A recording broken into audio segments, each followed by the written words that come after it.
ماخذة في نفسك مقلب؟ طبعا هذا السؤال من إنسان يعني صراحة متطفل. أنا أحب اللي يدخلون علي وهذا أساليبهم، أطلق عليهم ناس متطفلة.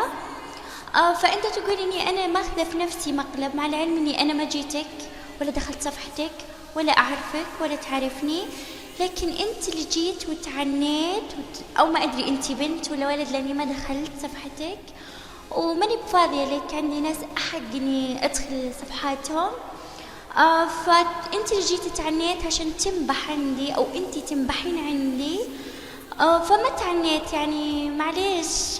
كيف ماخذة مقلب وأنت داخل عندي على أساس أظهر سؤالك، وأنا راح أعطيك هذه الفرصة إنك تشتهر بصفحتي بإنك كلب نابح أو كلبة نابحة. فحبيت أقول لك إني أنا ما دخلت صفحتي وتعنيت عشان تنبح، إلا أنا إنسانة أستاهل العناء والتعب، وعشان كذا إن دخلت وإذا أنا ماخذة مقلب بنفسي أنت شكو.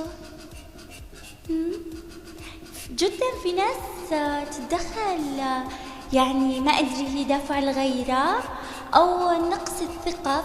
أنا إنسانة عندي ثقة جدا مرة ما شاء الله، فخليني بحكي لصفحة ثانية غير صفحة حليمة كسرات، أو فأطلع من صفحتي لأنه صفحتي تتعذر أشكالك.